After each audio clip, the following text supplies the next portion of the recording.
Welcome to the show, my people, ladies and gentlemen. You and I talk show with your host, Louise UWACU. Thank you so much for being here. It's a brand new era, brand new season, brand new show, broadcasting from Vancouver. Today on the show, Janice Bannister. She is a comedic teacher. If you're not funny, I don't know if she can help you, but if you're funny, amazing things can happen. Welcome to the show today. You and I talk. You and I talk. You and I talk. You and I talk. You and I talk. You and I talk. You and I talk. You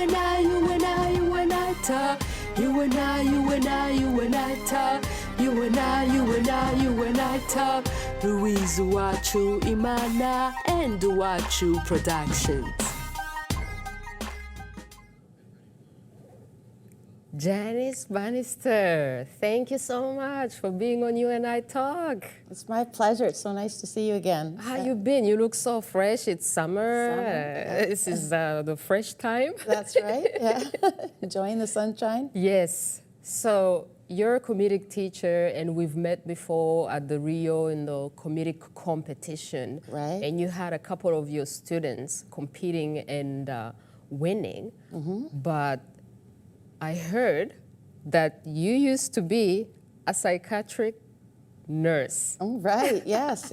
I was a psych nurse for 14 years, actually. Yeah. 14 years. Yeah, So tell us how you started, and how did you start in the nursing? Why nursing? And then how does someone get to jump from nursing to teaching people about comedy? Well, actually, the nursing started just when I graduated from high school. I wanted to work with special needs kids, and I looked into what was available, and the only thing in that time was to come to Riverview and take training as a psych nurse. So I left my little Kootenai town of Trail, and away I went and lived in a mental institution for 2 years while I became a psych nurse. So Wow. yeah. Where were you born? I was born in Trail in the Kootenays. Where is that? I don't know. Ooh, right in the middle of the province. Oh, yeah. really? Nelson the Trail. British Columbia? Yeah. So you're like an original British Columbian. Yeah, homegrown. So rare to Yeah, see in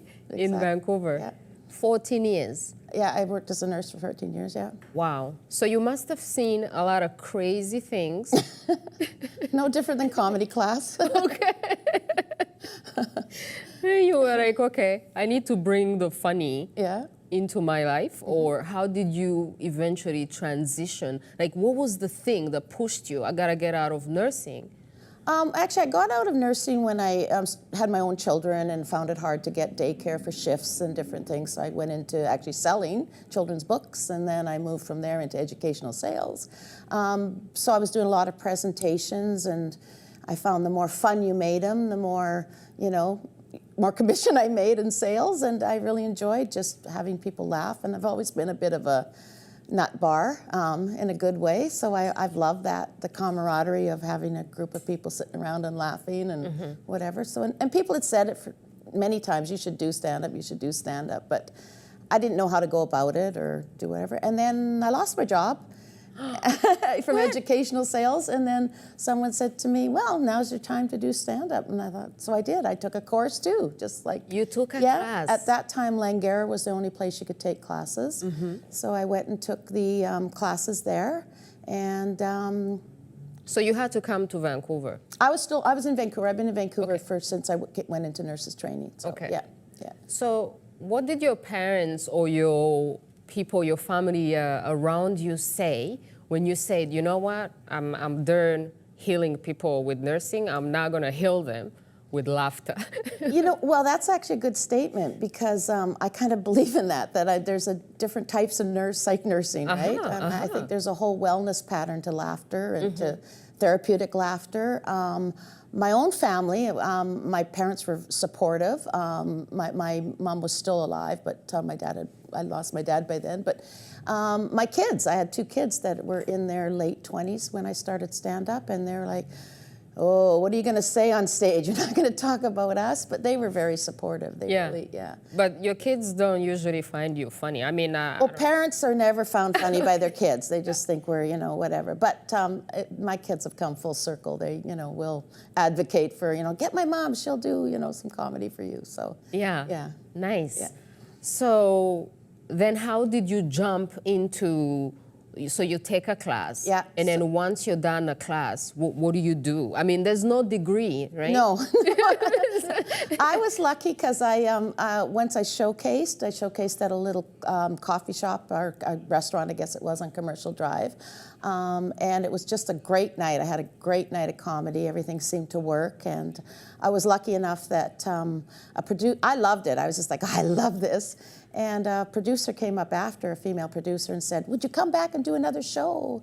So I kind of thought I was a rock star until I came back. That was a Thursday night, and I came back in the following Saturday to the same location, and the place was pretty much empty by then because all our fans, you know, from the class had all left. And I thought, oh my gosh, I must have the wrong night. And I went over to her and said, hi, you told me to come back and do some more comedy? And she's like, oh yeah, what was your name again? I'm like, oh, okay. So my rock star went down a bit, and then I said, oh, have I got the wrong night? Is this comedy night? She goes, oh yeah, this is a good night. And there was probably about 10 people in the place. But you know what? I got up and I did it again, and I just kept going. I had the bug, and I did every open mic, pro-am night, competition that I could possibly do that first year of comedy. So, and I was lucky enough to win Comics with a Day Job, and then I went on to win Funniest Female for that year. And then I got on Comedy Festival. So that was a big deal to just make those strides within my first year of comedy. But then at the end of the year, I took a look at the year of what I'd been doing, and I figured, oh, I'd been paid in some chicken wings, I think, once, and I had a beer here and there, and lots of bottles of water, but really there was no pay. I had to look at how do I make a living out of this. Yeah. So, yeah. Wow. Okay, so when we come back, we're going to talk about how you eventually made a living, and then we're also going to talk about the comedy competition. Yeah. Like, you know, we'll come back after the break. I think we have a few seconds before break. But apparently, you are looking for the funniest woman. BC's funniest female. Yes. Now, what if I declared myself to be the funniest woman in BC? Do it. Come out and show us on stage. We'll save you a spot. I can't just declare it. I have to, like, prove it. You can, but you might have some rights to fight with whoever wins the competition. Yeah, so, yeah, okay. Then we can have a comic off. Yeah, we'll come back and talk about what it takes to be the funniest person and how you can actually enter the competition. UWACU talk show with Louise UWACU. We love you, the authors, the musicians, the comedians, the entrepreneurs, and all other talented and inspiring people. Please contact info@uwacu.com to be a guest on the show. We're back. So, did you say I'm not the funniest woman in BC? No, I said you could claim it. Why not? Go with it. Yeah, I'm trying to be. But stand-up is actually really hard. And the best comedians, they make it look easy. Absolutely. I have tried stand-up. The best comedian make it look so easy, and then you think, oh, it's so easy. I can go up there and just stand up and tell jokes. It's not the same. No. It's really not the same. And then there's also like the audience. How important is the audience to stand up? Because you just said if you show up and the room is half empty, you know, how the necessity of the audience. Yeah. Well, I mean, because I teach the classes in a module, it's either 6 weeks or I just finished a boot camp that was 3 weeks. So I had the Monday, Wednesday, Monday, Wednesday, Monday, Wednesday, and then we showcased Thursday night last night. And in that classroom, you're sharing your comedy with each other, your comedy buddies, and it's a lot of camaraderie and fun in the classroom. But the jokes get repeated, and worked on and tweaked, et cetera, and it only comes to life when you walk in front of that audience. And I got to tell you, it could be only 10. It's still an audience, and it could be 1,000, and the laughs are bigger, but it's just as powerful. Like an audience is an audience, and nothing's more wonderful than to hear your material put out there and an audience laughing and sharing. They're like, I did it right, I did work, you know? So yeah, audiences are very, very important. They're, I mean, they're what we want every night. You can't fake the comedy. You cannot shoot a video in your house and then put a laugh track on it. Can you fake it like that? Well, no, I mean, you can. I mean, people are doing YouTube videos in their basements and they're, you know, sharing them with the world. Someone's laughing, hopefully, but we don't know that because we're not hearing it. They may be laughing in their basement too. Yeah. You know, it just depends. But there's lots of ways of sharing comedy with audiences, but that's nothing like a live audience in front of you, because it's basically you talking to an audience. Yeah. You know, it's magic. Yeah, it is. Even when it doesn't work, you're like, okay, I got to rethink this. Even when you bomb. Yeah. I know, I don't call it bombing, I call it restructure time. Oh, really? Yeah. Sounds better. Yes, it does. Sounds so much better. So let's talk about the competition. Where is it happening? How many people are in? What do they win? How long does each performer get to perform? And then, who is judging them? Are the people who are judging them any funnier than them, or do you have to just have that talent of, like, what does it take to be a judge of funny people? So for this competition, this is the second year I've run it under my Laughter Zone banner, Laughter Zone 101 banner. And what it is BC's Funniest Female. So to enter, basically anyone can enter, and we've included improvers, musical comedy, sketch if you're a one-person sketch person, and stand-up. So any variety or genre of comedy. It doesn't have to just be stand-up. You apply just online through Janice at LaughterZone101.com. And the first night of competition is a 5-minute set. So it's a 5-minute time set. If you go over your time, you're penalized. Because people have to learn that that's what most clubs give you is a 5-minute set. So if we're going to showcase you in other venues, we like it 5. In the finals, they do 8-minute set, because one of the prizes is an opportunity to perform with a group called I Am Woman, Hear Me Laugh. And it's done every year at International Women's Year. And so that'll be March of 2016. They will get to perform on that show. So that's one of the prizes. So we need a little more time. We need to see if they're a little bit more, have more than just the 5 minutes. And the people that win the prize also get a paid spot at Laugh Lines Comedy Club, which is hosting the competition. And that's a weekend spot. So most amateur comics, which a lot of these women will be amateurs still, they will not ever get a weekend spot because there's a lineup with all the pros in town and other people. So this is quite a big deal to get a weekend paid spot at Laugh Lines. So wow, that's great. Yeah. So how long do you think it takes a person to, to enter the competition, to be confident enough to enter the competition? When you have students who want to enter the competition, can you tell them you're not ready? No, I would never tell them not ready. Because that's, again, back to that audience, right? You asked about judging. The judges for the first round are comedy people in town. Some of them are just fans. They just go to a lot of comedy shows, etc. And some are other performers. They produce rooms. They're showrunners, etc. So they have an idea of what they might be looking for individually. But what you're looking for and what I'm looking for could be totally different. We had tried to have males and female judges. And then in the final, we have one of the producers of the show, the I Am Woman, Hear Me Laugh, which has he books the shows, and he books comics, and he books everything, and another woman that does the same booking, and then 2 other comics and judges that are fans of comedy. So we get a variety, and the audience also gets a vote. But it's not a beer vote. You don't get a drink of beer and you get another vote, which a lot of competitions in town do. You get in the door, you pay you get 1 vote. Yeah. So there's always a fan vote as well. Because again, there's some comics that are, they may not get on that showcase, but they're wonderful and funny and they have a huge fan base. So great. We're going to take a short break in a few seconds, and then when we come back, I'm going to ask you a question about the length of the performance.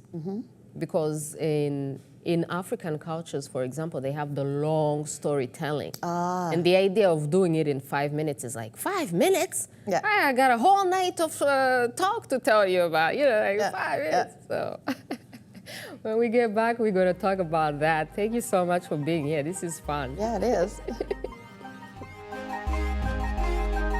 You and I talk show with Louise UWACU. We love you, the authors, the musicians, the comedians, the entrepreneurs, and all other talented and inspiring people. Please contact info@uwacu.com to be a guest on the show. Welcome back to the show, my people. So, African storytelling. They tell stories every night, and they're supposed to be funny, and it's long. And so the shortening of the comedy may be funny. What if you need to tell a story and it's going to have to take like 5 minutes of you listening in order to laugh? But you know what? If it's an hour story and it's funny, people are with you the whole time. And I think the secret to storytelling comedy is to lead them on. Little laugh, big laugh, little laugh. And but if you break it down and look at it, it's still just a lot of setups and punchlines and intermingled on one theme. And I know I get a lot of people that come in and they just want to talk. They think they're hysterically funny and they just babble. And that's the hardest thing, is to get the babble out of people and get to the storytelling that engages an audience and gets them laughing. And it's beautiful when it works. And if they can, I did the showcase last night. We had a lot of alternates in comedy, so there was a lot of storytelling. One young fellow did a whole story about being a clown, a hospital clown in Venezuela. And he had the audience the whole time. And it was all just his true story. Wow. Probably time-wise, maybe 6-7 minutes, really. And again, we'd cut it down just to get it to the funny parts, but he had them the whole time. Wow. So stories are very powerful. So who do you think is funnier, men or women? Because you're doing the competition is just females. So are you excluding males because they're funnier than females, they would win the competition? Because we always see just the men comedians. I'm thinking, you want to give a shot to the women? What's this separating the women and the men? It's not about separating. I think it's just about honoring it. When I did it last year, I'll be very honest, everybody said, this won't work, you'll never get anybody out, it'll just, why are you doing just the females? And it worked. Audiences come to see female comics for different reasons. They come to see male comics. I believe you're funny. I don't care what your persuasion is, right? And it just gives them an opportunity. I do notice, and it's changed immensely in the time that I've been in comedy, but if you look at a roster for a comedy club, it can go all week without a female comic. It can go all month without a female comic. Other competitions here in town will have a roster of 12 comics, 1 female. And they're there, but sometimes they just don't put them on the roster. When I started comedy, when I used to try to get on the only comedy clubs in the town at the time, they said to me, we've already got 1 female on this month. Can you call back next month? Yeah. Now things have changed immensely, wonderfully since then. And, as a female comic, I can get on an open mic in a lot of places in town, and so can other female comics. We do get on, but there's still a little bit of, Yeah. And women like to laugh. And these audiences, it tends to be female audiences that come. We have a different sense of humor. Yeah. There's something about women who are funny, though. How are women who are funny perceived? Is it important for a woman to be funny? I mean, it's... I don't know, sometimes it seems like a male club, and if you're a female and you're funny, you kind of have to fight to get in there or something. I don't know, there's something about being funny and being a woman. What do you see the perception of? Well, I think the perception is changing a lot. The women are certainly taking over in a lot of the comedy genres. They're doing a lot of screenwriting now. They're doing a lot of movies, etc. So it's not, the way you're saying it, maybe was not as negative as it used to be. Oh gosh, we got a female, doing it. I think the perception is individual again. Some people, some guys still think, oh, well, gosh, why are you going, exactly what you just said, why are you just letting the females on? What about us guys? Well, do your own competition. I'm just doing my thing, right? Yeah, yeah. If you want to know the funniest BC male, go for it. Yeah. Yeah. I'm thinking. And I would even do that. I mean, I'm not adverse to having that as a competition as well. Yeah. I'm starting with the females and I enjoy it. So, yeah. Yeah. So what about, maybe we're going to also continue on this in the next, in our last segment. The fact that comedians are perceived to be a little bit crazy, you know? Like, we always hear some crazy stories about comedians. And then, for example, Robin Williams, you know, he was such a funny guy, and you love him. Every time you see him, he's laughing. But are comedians, like, putting on a face and hiding their deeper issues? And then one day you find out that the comedian was not as happy as they made you. Right, Because comedians make you happy, right? Yeah, yeah. It's kind of tragic if they're not happy themselves, right? Right. So what do you think about that? My personal feeling is they're no different than anybody else. You know, Robin Williams, it was in the comedy business. Sadly, he had, you know, depression problems and some obviously very serious mental issues to deal with. But that could be your coworker in the next cubicle too, right? Everybody has a life story that's different than each other. And I think it gets played up with comedians because we have this happy persona and, woo, look at you, you're like happy and good and everything's great, and boom, next day you're not here because you know, didn't want to be. Yeah. You know, but that happens and it just gets played up more, I think. And that's I don't think we're any different than anybody else. I really Or don't. maybe comedians are also undercover actors. There you go. There you go. We're just playing the happy. Yeah. Well, there is some, you know, like the mask of comedy, right? You know, people who do this. And you know what? I noticed that in the business I'm in, because I get some people who come in and something's underneath there, but they come in and pretend everything's wonderful and everything. And tapping in back to your storytelling, sometimes tapping into that is really valuable. All right, we're gonna go to break. When we come back, we're gonna talk about the last stuff that we're talking about. Thank you. You and I talk show with Louise UWACU. We love you, the authors, the musicians, the comedians, the entrepreneurs, and all other talented and inspiring people. Please contact info@uwacu.com to be a guest on the show. Welcome back, my people. Welcome back, my people. We still have Janice Bannister. Thank you so much for being on the show. It's fun, it's short, and sweet. Yeah, it's wonderful. So what do you have coming up? And where can people find you? And students, do you have classes starting? And where do you see this going? Okay, so as you mentioned, the female competition starts next Thursday, and the following Thursday there will be the finals. Then I'm on a break for a bit, and then the fall classes will start in mid-September, and that's all listed on my website at laughterzone101.com. And in addition, I have now classes coming for what I call the Zoomer Boomer senior crowd at SFU campus down here, and that will be through their continuing studies, the 55 plus program. So that's a new genre of comedy, and that whole group has some great storytelling and comedy, and I've worked with different groups at different centers before, so that'll be exciting. I personally have some corporate gigs coming up. The fall gets quite busy with Christmas parties where I bring a troupe of comics in and they can perform for your Christmas party, or I do my own individual shows. I have one coming up for Crime Stoppers and different things. So it's just lots going on, but the classes, like if you're interested in learning about stand-up comedy, come to the classes. You work really hard for 6 weeks, but it's fun, lots of fun, and then you showcase, and then you work on the circuit and get paid in chicken wings. It's all good. Yes. Some of those chicken wings That's are right. really great. I'm always holding out for the chicken wings.